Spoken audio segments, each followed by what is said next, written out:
अस्सलामुअलैकुम। आपको मालूम है हमने ऑर्गेनल्स को यानी सेल स्ट्रक्चर एंड फंक्शन में से ऑर्गेनल्स को पढ़ना शुरू किया है। पहली दो ऑर्गेनल्स यानी एंडोप्लाज्मिक रेटिकुलम और गोल्जी कॉम्प्लेक्स आपने पढ़ ली होंगी। आज हम बात करेंगे माइटोकॉन्ड्रिया एंड न्यूक्लियस की। तो आइए सबसे पहले माइटोकॉन्ड्रिया की बात करते। आपके मन में आता होगा कि सर इसका कोई और नाम भी तो हो सकता है, इतने प्यारे इतने सुंदर और नाम भी तो होते हैं, ये नाम क्यों रखा? तो प्यारे बच्चों, इस नेम की जो एटमोलॉजी है, इस वर्ड का जो ओरिजिन है वो आपको बताता है कि ये नाम क्यों रखा गया। आप देखिए, माइटो की एटमोलॉजी है रॉड, फिलामेंट को कहते। तो कुछ सेल्स के अंदर ये रॉड शेप्ड देखा गया और कुछ सेल्स के अंदर इसकी शेप कॉन्ड्रिया। कॉन्ड्रिया की एटमोलॉजी वेसिकुलर है, ग्रेनुलर है। तो यानी कुछ सेल्स के अंदर इसकी शेप माइटो की सूरत में, माइटो रॉड को कहते, फिलामेंट को कहते। तो कहीं पर ये रॉड शेप दिखाई दिया, कॉन्ड्रिया वेसिकुलर को कहते, ग्रेनुलर को कहते। तो कुछ सेल्स के अंदर ये ग्रेनुलर होता है, तो नाम रख दिया गया क्या? माइटोकॉन्ड्रिया। प्यारे बच्चों, इसे हम कहते power house of the cell, चूंकि ये यूज्ड एनर्जी का फॉर्मूला आता आपको, उसे एडीपी कहते, यानी यूज्ड एनर्जी को रीयूजेबल फॉर्म के अंदर कन्वर्ट करता है, इसीलिए इसे कहते power house of the cell. चूंकि ये एटीपी की फॉर्मेशन करता है, इसीलिए आपको उन सेल्स के अंदर ज़्यादा मिलेगा जहाँ पर फिजियोलॉजिकल एक्टिविटी ज़्यादा होती है, यानी जो बॉडी के सेल्स, टिश्यूज़, ऑर्गन्स ज़्यादा फंक्शंस परफॉर्म करेंगे, वहाँ पर ये आपको ज़्यादा मिलेंगे। जहाँ पर फिजियोलॉजिकल एक्टिविटी ज़्यादा, फॉर एग्जांपल अगर मसल के हवाले से बात कीजिए तो माइटोकॉन्ड्रिया का नंबर ज़्यादा होता है उनमें। और अगर आप मस्कुलर एक्टिविटी करना शुरू हो जाएं तो प्यारे बच्चों, धीरे धीरे माइटोकॉन्ड्रिया का नंबर इंक्रीज होना शुरू हो जाएगा। आइए सबसे पहले इसकी मॉर्फोलॉजी, एनाटॉमी इसको देख लीजिए। यानी कहीं पर तो ये रॉड शेप दिखाई दिया और कहीं पर वेसिकुलर, ग्रेनुलर, लेकिन इलेक्ट्रॉन माइक्रोस्कोप इसकी मॉर्फोलॉजी को बहुत ज़्यादा कॉम्प्लेक्स दिखा रही, और उसके मुताबिक ये है कि ये डबल मेम्ब्रेनस ऑर्गेनल है। और प्यारे बच्चों, ये जो आपके सर ने सबसे बाहर की तरफ बनाई है, ये क्या है? ये आउटर मेम्ब्रेन है। और आप देख लीजिए, आउटर मेम्ब्रेन स्मूथ होती है। और प्यारे बच्चों, हम कहते ये आउटर मेम्ब्रेन सीव के तौर पे एक्ट करेगी, यानी इसमें बेतहाशा पोर्स होते हैं, ये सिलेक्टिवली परमिएबल नहीं होती है, ज़्यादातर सब्सटेंसेस को ये पास थ्रू होना अलाउ कर रही होती है, सिलेक्शन की बात नहीं होती है। इसकी वजह क्या है? इसकी वजह यह है कि आउटर मेम्ब्रेन के अंदर आपको बेतहाशा ऐसी प्रोटीन्स मिलती हैं जिन्हें हम पोरिन्स कहते। प्यारे बच्चों, पोरिन्स की एटमोलॉजी पोर है। तो चूंकि बेतहाशा पोर्स मिलते हैं, उन पोर्स के थ्रू सब्सटेंसेस की ट्रांसपोर्ट होती है। तो हम ये नहीं कहते कि ये सिलेक्टिवली परमिएबल है, बल्कि हम ये कह रहे होते कि ये सीव के तौर पे एक्ट करती है, यानी सीव छाननी को भी कहते हैं। तो प्यारे बच्चों, बेतहाशा पोर्स होने की वजह से इसे सीव बोलते हैं। फिर एक इनर मेम्ब्रेन है। इनर मेम्ब्रेन के बाहर की जानिब जो स्पेस है, यानी आउटर और इनर मेम्ब्रेन के बीच में जो स्पेस है, इसे हम लोग बोलते inter membranes space. Inter in between को कहते, मेम्ब्रेन आपको मालूम है। तो दो मेम्ब्रेन्स के बीच में जो स्पेस है उसे क्या बोलेंगे? Inter membranes space. और फिर ये आप देख लीजिए, ये जो आपको इन फोल्डेड फॉर्म के अंदर दिखाई दे रही, इसे हम लोग बोलते हैं क्या? इनर मेम्ब्रेन कहते। और इनर मेम्ब्रेन के बाहर की जानिब आपको इंटर मेम्ब्रेनस स्पेस मिलेगी और इसे आउटर कंपार्टमेंट भी बोलते हैं। फिर प्यारे बच्चों, इनर मेम्ब्रेन के स्पेस, इनर मेम्ब्रेन से अंदर की जानिब जो आपको स्पेस मिलती है इसे इनर कंपार्टमेंट कहते, इनर कंपार्टमेंट। और याद रखिएगा इसी को हम लोग बोलते हैं माइटोकॉन्ड्रियल मैट्रिक्स। और ये जो मेम्ब्रेन है, इनर मेम्ब्रेन, ये सिलेक्टिवली परमिएबल होती है। और प्यारे बच्चों, आप देख लीजिए, आउटर मेम्ब्रेन स्मूथ है और inner membrane in folded form के अंदर है। ये जो इन फोल्डेड फॉर्म में होने की वजह है, इससे क्या होगा, इससे सरफेस एरिया इंक्रीज हो जाएगा। सरफेस एरिया के इंक्रीज होने से इसकी मेम्ब्रेन के ऊपर बेइंतहा केमिकल रिएक्शंस हो रहे होंगे। इस इनर मेम्ब्रेन से कुछ पार्टिकल्स लिंक्ड होते हैं, इन्हें हम लोग कहते हैं F1 पार्टिकल्स। याद रखिए, साइंटिस्ट का नेम है फर्नांडिस मोरैन। उन्होंने इन पार्टिकल्स को देखा तो अपने नाम पे यानी F1 बोल दिया। तो प्यारे बच्चों, इसीलिए कहते F1 पार्टिकल्स यानी फर्नांडिस मोरैन पार्टिकल कहते। एक दफ़ा फिर समरी सी देख लीजिए, ये डबल मेम्ब्रेनस ऑर्गेनल है। कहीं पर तो रॉड शेप दिखाई दी है और कहीं पर वेजिकुलर। तो प्यारे बच्चों, इसकी डबल मेम्ब्रेनस होती है। डबल मेम्ब्रेन्स के हवाले से बात कीजिए, आउटर मेम्ब्रेन स्मूथ होती है और ये सीव के तौर पे एक्ट करेगी। आउटर और इनर मेम्ब्रेन के बीच में स्पेस है, इंटर मेम्ब्रेनस स्पेस बोल देंगे या आउटर कंपार्टमेंट कहेंगे। जो इनर मेम्ब्रेन है उसको इनर मेम्ब्रेन ही कहेंगे। और प्यारे बच्चों, और जिस पार्ट को इनर मेम्ब्रेन इनक्लोज कर रही उसे इनर कंपार्टमेंट कहते, या आप माइटोकॉन्ड्रियल मैट्रिक्स बोल दीजिए। मैट्रिक्स क्या होता है, मैटर को कहते। तो इस इनर कंपार्टमेंट के अंदर जो भी मैटर है आप उसे माइटोकॉन्ड्रियल मैट्रिक्स बोल दीजिए। इसके अंदर क्या होता है ये सारी बातें आपको बतानी है। लेकिन माइटोकॉन्ड्रिया के नंबर के हवाले से बात है, ये उन सेल्स के अंदर ज़्यादा होता है जहाँ पर फिजियोलॉजिकल एक्टिविटी ज़्यादा होती है। जैसे आप मसल्स के हवाले से बात कीजिए, इनका नंबर बहुत ज़्यादा होता है। अब प्यारे बच्चों, इसके फंक्शंस के हवाले से बात कीजिए। एक तो बता दिया कि ये power house of the cell है, यानी ये इन्वॉल्व होता है एटीपी जनरेशन में, या आप बोल दीजिए जो यूज्ड एनर्जी है उसको रीयूजेबल फॉर्म के अंदर जो कन्वर्ट कर रहा है वो माइटोकॉन्ड्रिया है। फिर इसके हवाले से कुछ और बातें कीजिए तो हम लोग बोलते ये इन्वॉल्व होता है किस में, एरोबिक रेस्पिरेशन में। और एरोबिक रेस्पिरेशन का जो एक स्टेप है उसे हम लोग बोलते हैं क्या, क्रेब्स साइकिल।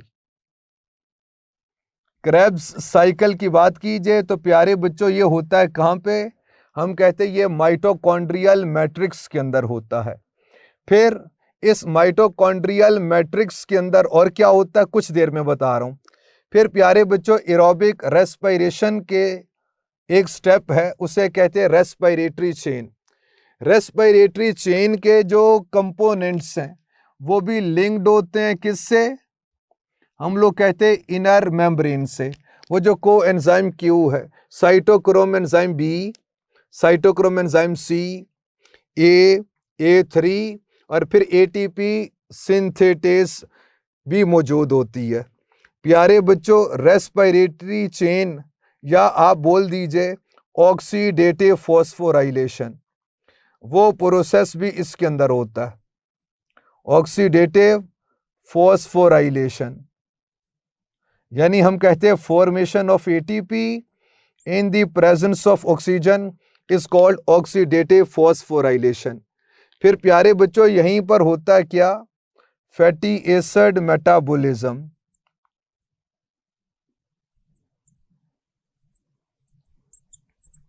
और आपको मालूम ये जो F1 पार्टिकल्स हैं ये बेसिकली हैं क्या, ये उसी ऑक्सीडेटिव फॉस्फोराइलेशन के अंदर इन्वॉल्व होती है, एटीपी सिंथेटेस एक एंजाइम है जो इससे लिंक्ड होती है।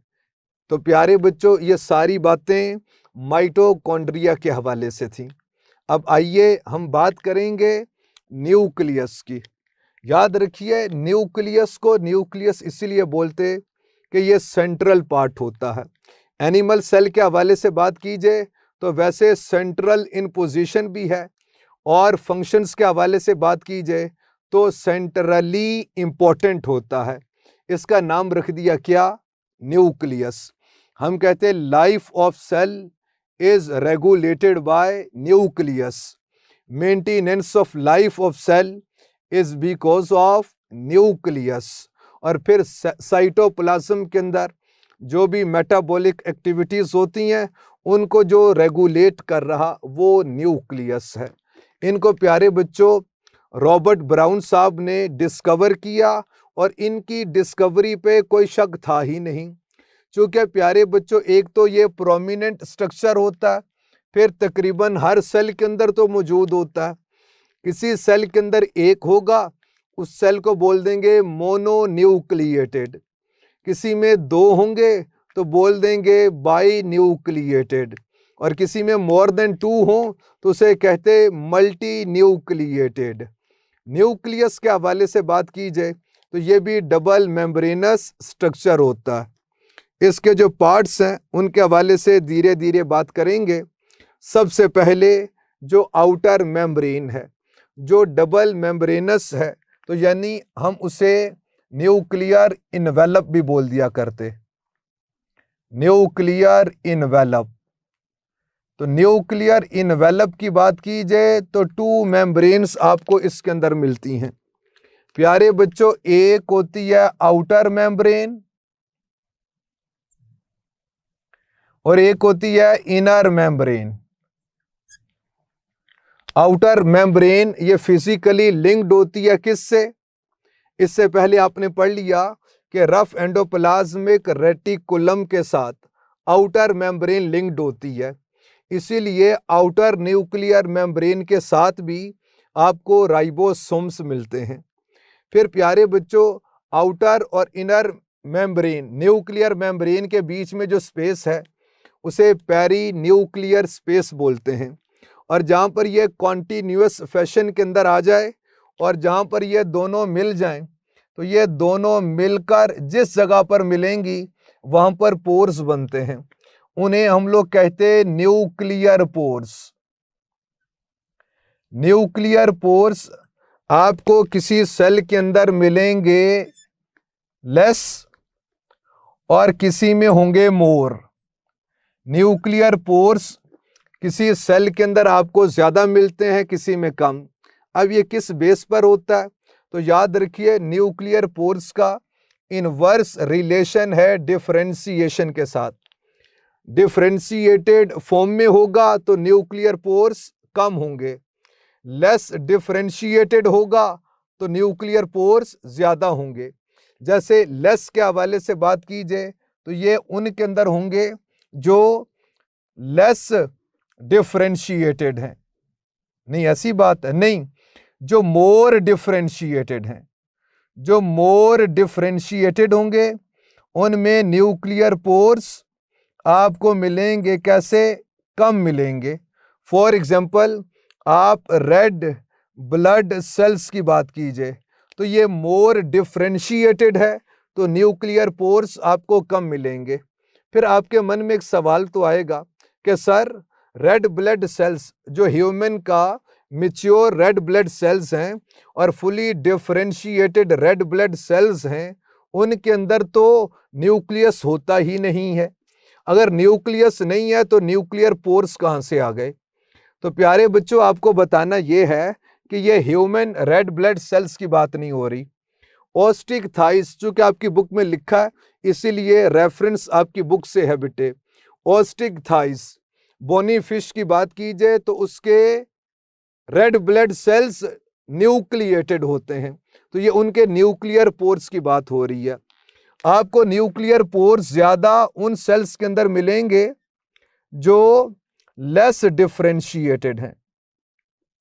फॉर एग्जाम्पल, आप रेड ब्लड सेल्स की बात कीजिए for example red blood cell की बात कीजिए तो ये मोर डिफरेंशिएटेड है और लेस न्यूक्लियर पोर्स हैं। और लेस डिफरेंशिएटेड सेल यानी एग की बात कीजिए तो इसमें मोर न्यूक्लियर पोर्स मिलेंगे। क्योंकि प्यारे बच्चों अभी एग से बहुत ज्यादा इंफॉर्मेशन, फॉर एग्जाम्पल न्यूक्लियस है, ये बहुत ज्यादा इंफॉर्मेशन यानी डीएनए से आरएनए बन के जाना किधर, साइटोप्लाज्म के अंदर। तो चूंकि अभी इसने डिफरेंशिएट होना है, जाइगोट बनना है, फिर बहुत कुछ बनना है इससे, तो बहुत ज्यादा इंफॉर्मेशन रिक्वायर होगी किधर से, न्यूक्लियस से। इसीलिए न्यूक्लियर पोर्स भी ज्यादा होने चाहिए फॉर डिफरेंशिएशन। तो याद रखिए अगर मोर डिफरेंशिएटेड है तो न्यूक्लियर पोर्स कम होंगे, और अगर लेस डिफरेंशिएटेड है तो न्यूक्लियर पोर्स ज्यादा होंगे, ताकि ज्यादा इंफॉर्मेशन आए और वो डिफरेंशिएटेड फॉर्म के अंदर आ सके। इसके बाद फिर प्यारे बच्चों जो दूसरा कंपोनेंट मैं आपको बता रहा उसे हम लोग बोलते हैं क्या, न्यूक्लियोप्लाज्म। आइए बात करें किसकी, न्यूक्लियोप्लाज्म की। याद रखिए न्यूक्लियो न्यूक्लियस को कहते, और प्लाज्म बोलिए तो क्या, फ्लूइड को कहते। तो fluid of nucleus is known as nucleoplasm. जैसे आपने पढ़ा है साइटोप्लाज्म कि fluid of cell is known as cytoplasm and fluid of nucleus is known as nucleoplasm. तो प्यारे बच्चों ऐसे ही इस न्यूक्लियोप्लाज्म यानी फ्लूइड ऑफ न्यूक्लियस के अंदर जो भी आपको फ्लूइड मिले, इस न्यूक्लियोप्लाज्म के अंदर आपको क्या मिलता है, तो याद रखिए हम कहते हैं इसमें न्यूक्लिक एसिड है। न्यूक्लिक एसिड टू टाइप्स के होते, डीऑक्सी राइबो न्यूक्लिक एसिड और राइबो न्यूक्लिक एसिड। डीएनए है, आरएनए है, तो इसके अंदर आपको एंजाइम्स भी मिलती हैं, डीएनए पॉलीमरेज भी मिलेगी, आरएनए पॉलीमरेज एंजाइम भी आपको मिलता है। फिर इनऑर्गेनिक आयंस के हवाले से बात कीजिए, मैग्नीशियम भी आपको मिल जाएगा, वाटर तो होता ही है। फिर प्रोटीन्स के हवाले से बात कीजिए, आपको हिस्टोन और नॉन हिस्टोन प्रोटीन्स भी आपको मिल जाएंगी। ये केमिकल मेकअप है न्यूक्लियोप्लाज्म का, ये केमिकल कंपोजिशन है न्यूक्लियोप्लाज्म की। इसके बाद फिर प्यारे बच्चों हम जिक्र करेंगे किसका, हम न्यूक्लियोलस का जिक्र करेंगे। अब ये जो न्यूक्लियोलस है, न्यूक्लियोलस, ये न्यूक्लियस के अंदर एक और डार्कली स्टेन्ड बॉडी देखी गई तो उसका नाम रख दिया गया क्या, न्यूक्लियोलस। प्यारे बच्चों नॉन मेम्ब्रेनस कंपोनेंट होता है। फिर आपके मन में आएगा कि सर फिर इसको, इसकी शेप को मेंटेन कौन कर रहा, तो ये बात बतानी आपको। न्यूक्लियोलस की बात की जाए तो इसके टू पार्ट्स होते हैं, एक प्यारे बच्चों आउटर पेरिफेरल पार्ट होता है और एक सेंट्रल पार्ट होता है। जो पेरिफेरल पार्ट होता है उसे कहते हैं ग्रेनुलर एरिया, और जो सेंट्रल पार्ट होता है उसे हम लोग कहते हैं फिब्रिलर एरिया। अब सुन लीजिए क्यों कहते, भाई फिब्रिलर एरिया को तो फिब्रिलर एरिया इसीलिए कहते, यहां पर आपको कुछ फिब्रिल्स मिलेंगे। यानी कौन मिलता है, यहां पर आपको मिलेगा राइबोसोमल डीएनए। तो चूंकि ये फिब्रिस की सूरत में, राइबोसोमल डीएनए क्या होता है, याद रखो वो डीएनए जो राइबोसोमल आरएनए की फॉर्मेशन करे उसे बोलते हैं क्या, राइबोसोमल डीएनए बोलते। आपको मालूम आरएनए से, डीएनए से आरएनए की फॉर्मेशन होती है, इस प्रोसेस को ट्रांसक्रिप्शन कहते। तो प्यारे बच्चों राइबोसोमल आरएनए ट्रांसक्रिप्शन से डीएनए के जिस पार्ट से बनता है उसे राइबोसोमल डीएनए कहते। इसीलिए इस एरिया को हम लोग कहते हैं फिब्रिलर एरिया, कि यहाँ पर आपको राइबोसोमल डीएनए भी मिल जाएगा, राइबोसोमल आरएनए भी मिलता है।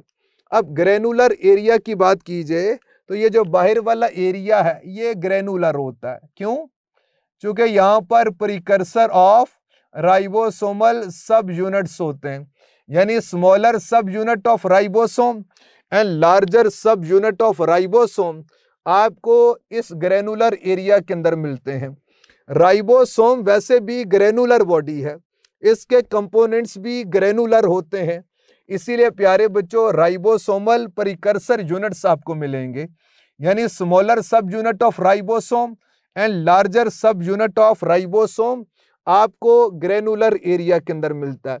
ग्रेनुलर होता ही इसलिए कि यहाँ पर राइबोसोम के ग्रेनुलर कंपोनेंट्स मौजूद हैं, स्मॉलर एंड लार्जर सब यूनिट मौजूद होता है। आपसे पूछ रहा हूं प्रोटीन फैक्ट्री इज राइबोसोम, लेकिन factory of ribosome is nucleolus. आप देखिए यहां पर ये बनते हैं। फिर प्यारे बच्चों लास्ट एक कंपोनेंट जो आपको इसके अंदर मिलता है उसे हम लोग कहते हैं क्रोमोसोम। तो आज हमने क्रोमोसोम पे कुछ बातें करनी है।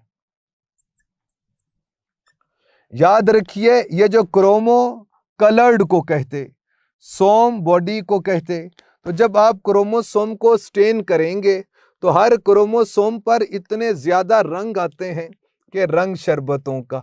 हर क्रोमोसोम पर बहुत सारे रंग हैं, इसीलिए तो कहते हैं क्या, क्रोमोसोम। अब प्यारे बच्चों अगर आप एक टिपिकल क्रोमोसोम यानी रेप्लिकेटेड फॉर्म ऑफ क्रोमोसोम को देखिए तो इसके बेसिकली जो कंपोनेंट्स हैं उन पे बात करेंगे। आपको 2 इसके अंदर मिलेंगे, कौन, क्रोमाटिड्स। एक प्यारे बच्चों ये वाला है सारा और दूसरा ये है, तो 2 क्रोमाटिड्स मिलते हैं और सेंटर में ये जिस पॉइंट से अटैच होते हैं उस पॉइंट को सेंट्रोमियर कहते। सेंट्रो सेंट्रल से है, मीरो यूनिट को कहते पार्ट के साथ एसोसिएट किया, तो central part is known as centromere. ये यहाँ से कॉन्स्ट्रिक्टेड फॉर्म के अंदर होता है। हर सेंट्रोमियर से कुछ पर्टिकुलरली प्रोटीन्स लिंक्ड होती हैं और उसे हम लोग कहते हैं काइनेटोकोर्स। ये 2 इन नंबर है बेटे, प्लेग्स ऑफ काइनेटोकोर प्रोटीन्स हैं, उन्हें काइनेटोकोर कहते। काइनेटो काइनेटिक्स को कहते, कोर सेंट्रल को कहते। तो इस सेंट्रल वाले पार्ट से फाइबर्स इसको पकड़ेंगे और फिर काइनेटिक्स होगी, फिर मूवमेंट होती है, इसीलिए तो इस पार्ट को काइनेटोकोर फाइबर्स, काइनेटोकोर पार्ट्स कहते, और जो फाइबर्स इससे अटैच होते उन्हें काइनेटोकोर फाइबर्स कहते। और फिर ऐसी कॉन्स्ट्रिक्शन किसी और जगह पर भी हो सकती है, तो प्यारे बच्चों से हम लोग बोलते हैं सेकेंडरी कॉन्स्ट्रिक्शन। बेसिकली ये जो सेकेंडरी कॉन्स्ट्रिक्शन है यही इंपॉर्टेंट पार्ट प्ले कर रही है इस न्यूक्लियोलस की आउटर कवरिंग बनाने के अंदर, तो इसीलिए इसकी शेप की मेंटेनेंस हो पाती है सेकेंडरी कॉन्स्ट्रिक्शंस की वजह से। तो ये हर क्रोमोसोम के 2 कंपोनेंट्स मजीद भी हैं कि एक तो हम लोग कहते हैं 2 इसमें क्रोमेटिड होते, फिर सेंट्रोमियर, फिर सेंट्रोमियर से एसोसिएटेड काइनेटोकोर। ऐसी कॉन्स्ट्रिक्शन कहीं और भी मिले तो वो क्या, सेकेंडरी कॉन्स्ट्रिक्शन होती है। प्राइमरी कॉन्स्ट्रिक्शन को हम क्या कहते, सेंट्रोमियर, और सेकेंडरी कॉन्स्ट्रिक्शन मिलेगी और ये न्यूक्लियोलस की आउटर कवरिंग बना रहे होते। प्यारे बच्चों ये जो क्रोमोसोम है इसके नंबर के हवाले से बात की जाए तो हम कहते जो सोमैटिक सेल्स हैं आपकी बॉडी के, यानी वो सेल्स जो रिप्रोडक्शन में पार्टिसिपेट नहीं करते, उनमें डिप्लॉयड नंबर में होते, यानी 2 सेट होते। लेकिन अगर आप जो सेक्स सेल्स हैं गमीट्स की बात की जाए तो उनमें इनका नंबर हाफ हो जाएगा, यानी हैप्लॉइड होते। यानी ह्यूमन सेल के हवाले से बात की जाए तो हम कहते हैं 46 क्रोमोसोम, 23 पेयर्स होते हैं सोमैटिक सेल्स में। लेकिन आप गमीट्स की बात कीजिए तो उस स्पर्म की, एग की, तो उसमें हाफ यानी 1 सेट यानी 23 क्रोमोसोम्स मिलते। आप बता सकते हैं फ्रॉग के अंदर कितने होते? फ्रॉग में 26 क्रोमोसोम सोमैटिक सेल्स में। चिंपैंजी के सोमैटिक सेल में कितने होते? हम कहते हैं 48 होते। तो इसी तरह से डिफरेंट स्पीशीज के अंदर क्रोमोसोम का नंबर डिफरेंट आपको मिलता है। क्रोमोसोम के जो एंड वाले पार्ट होते हैं उसे हम लोग बोलते हैं क्या? टीलोमियर। टीलो टेल को कहते हैं मर यूनिट को, तो एंडिंग जो यूनिट्स होते हैं उन्हें क्या कहते? टीलोमियर्स कहते। तो प्यारे बच्चों, ये सारी बातें थीं किसके हवाले से? न्यूक्लियस के हवाले से। आप इसे पढ़ लीजिएगा, कोई बात ना समझ आए पूछ लीजिएगा। अल्लाह हाफिज।